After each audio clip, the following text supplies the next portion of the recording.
The Great Barrier Reef is the world's largest coral reef ecosystem, covering over 3,000 kilometres of Australian coastline, from above the tip of Cape York down to Bundaberg in Queensland, making it one of the 7 wonders of the natural world. The Great Barrier Reef is known for its outstanding biodiversity, with a vast number of marine species and an abundance of habitats to house these species.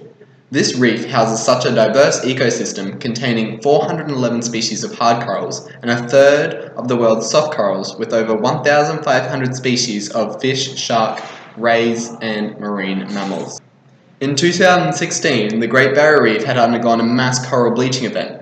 Between February and May, the Great Barrier Reef experienced record high warm sea surface temperatures, which caused the coral bleaching event to occur. The bleaching event was most severe in the northern sections of the reef, with more than 60% of the northern section suffering from community bleaching. Community bleaching is referred to areas of coral that have been affected by coral bleaching.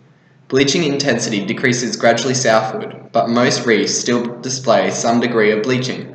Throughout the entire reef, coral bleaching varies from, in some cases, 10% community bleaching towards the south to over 90% community bleaching up further north. The impacts of this mass bleaching event greatly affect the overall health of the reef. As of June 2016, the entire Great Barrier Reef suffered a mortality rate of 22%.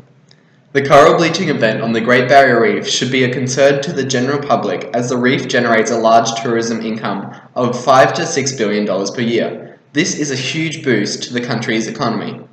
If the effects causing coral bleaching continue at the same pace, we will see more severe coral bleaching events occurring frequently. This not only will affect the entire country's economy, but the small coastal towns that require income from tourism for survival. Coral bleaching can occur from many factors like climate change, rising seawater temperatures, ocean acidification, water pollution from terrestrial runoff and dredging, destructive fishing, overfishing, and coastal development. This can also interact with other large-scale disturbances like tropical storms. Due to their high sensitivity, when corals experience these changes, they expel the microalgae zooxanthellae that live within the coral's tissue, which provide crucial energy that coral needs to grow and reproduce. The corals and zooxanthellae experience a mutualistic relationship where the microalgae give the corals the nutrients it needs to survive. Without the zooxanthellae, the corals will lose their color and eventually die. Corals that experience a bleaching event can survive, but their stress levels and rate of mortality increase. Some corals can feed themselves, but most begin to starve and struggle to survive. Corals that do survive can take years, even decades, to recover. In 1998, a global mass bleaching event affected around 50% of the Great Barrier Reef's coral reefs, causing them to bleach. The sea temperature on the Great Barrier Reef at this time was the highest ever recorded. In 2002, a second mass bleaching event hit the Great Barrier Reef. This time it affected 60% of the coral reefs and was the biggest coral bleaching event that had ever been recorded. In both events, about 5 to 10% corals died. A third bleaching event struck in 2006, this time with a more significant death count of corals coming in at an estimated 40% of the southern end of the reef. In 2016, a mass bleaching event caused by record-breaking sea surface temperatures hit the Great Barrier Reef, killing 67% of the corals along the northern section of the reef. Recently, in 2017, we suffered another bleaching event. This was in a time span of 12 months since the last event. The Great Barrier Reef supports around 70,000 jobs and contributes billions of dollars to the Australian and Queensland economies. It also contains important cultural sites of the Aboriginal and Torres Strait people that are significant to their cultures. A decline in coral cover can have serious implications for the health of the coral reefs and the array of diverse marine plants and animals living within the reefs.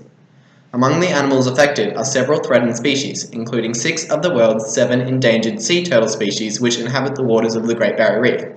These are just some of the reasons why we put in place methods to conserve this important coral reef ecosystem.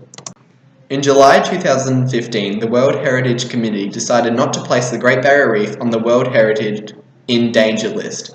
A long-term sustainability plan developed by the Australian Government with consultation from scientists, traditional landowners, conservation sectors, and many more was created to improve the reef's health. This plan aims to address the key risks to the reef and provide a plan for the Great Barrier Reef's future. It will be monitored, reported on, and reviewed annually in hopes to help the reef recover by 2050. In September 2016, the first part of this plan was released, showing that good progress had been made towards protecting the Great Barrier Reef. Whilst the plan is on track, other steps need to be taken in order to protect the reef for the long-term conservation. The Reef 2050 Long-Term Sustainability Plan is a major step to ensuring the future health of the Great Barrier Reef World Heritage Area. It builds on the existing strong foundation of management and is based on the principles of cooperative management underpinned by comprehensive knowledge. The aim of this program is to ensure the Great Barrier Reef continues to improve on its outstanding universal value every decade between now and 2050 to be a natural wonder for each successive generation to come. The outcomes this project aims to achieve by 2050 are as follows. Better ecosystem health, meaning the status and ecological functions and ecosystems within the Great Barrier Reef World Heritage Area are in at least good condition with a stable to improving trend. Greater biodiversity, meaning the reef maintains its diversity of species and ecological habitats, and these improve over each successive decade to 2050. Indigenous and non-Indigenous heritage values are identified, protected, conserved, and managed such that the heritage values maintain their significance for current and future generations. Higher water quality, meaning the reef water quality sustains the reef's outstanding universal value, builds resilience and improves ecosystem health over each successive decade. Economic benefits, meaning economic activities within the Great Barrier Reef Heritage Area and its catchments sustain the reef's outstanding universal value. Community beliefs, meaning an informed community that plays a role in protecting the reef for the benefits a healthy reef provides for current and future generations. And governance, meaning the outstanding universal value of the reef is maintained and enhanced each successive decade through effective governance arrangements and coordinated management activities. The world continues to go on the same path without utilising the plans that's been made. The survival of the Great Barrier Reef will be in jeopardy. Carbon emissions and greenhouse gases are constantly polluting our Earth's atmosphere. With an increase in these pollutants, climate change will increase as well. This will lead to sea temperature rising, altered weather patterns, ocean acidification, and sea level rise. Future predictions indicate that sea levels and temperatures will continue to rise. The pH of the ocean will gradually decline and the weather will be more severe. These changes are likely to significantly affect most components of the reef's ecosystem and heritage values, in particularly coral bleaching. In conclusion, the Great Barrier Reef is a vital asset to the ecosystem as it is the home to over 1,150 species of fish, 411 types of hard coral, 1/3 of the world's soft corals, 134 species of sharks and rays, 6 of the world's 7 species of threatened marine turtles, and more than 30 species of marine mammals, including the vulnerable dugong. This diverse ecosystem also doubles as one of the most important tourist attractions within the Australian tourism industry. The reef attracts over 2 million visitors each year and generates approximately $5 to $6 billion annually. To preserve the reef and prevent coral bleaching, the main sources of damage need to be addressed. To prevent the bleaching from occurring at drastic scales, the temperature of the seas need to be prevented from lethal temperatures. The only way to reduce ocean temperatures is to act dramatically on our emissions of greenhouse gases. Changes in ocean temperatures are also caused by climate change. Acting on the fossil fuel industry by revoking the social license will keep carbon in the ground.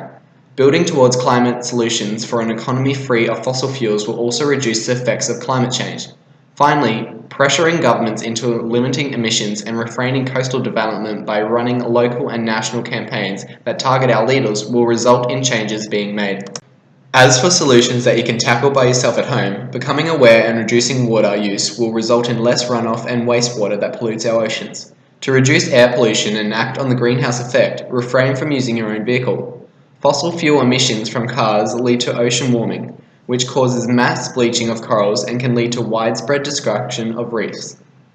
Walking, riding a bike, and using public transport would reduce the emissions created by fossil fuels and limit the effect that the greenhouse effect has on the rising sea temperatures.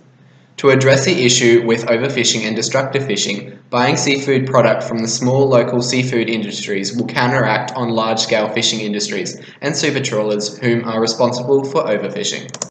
Overall, to prevent our loss of this unique and valuable ecosystem, we need to make a change. In 2016, only 7% of the Great Barrier Reef had avoided coral bleaching. The process of recovery for bleached coral can take decades. We need to act now before damage is irreversible.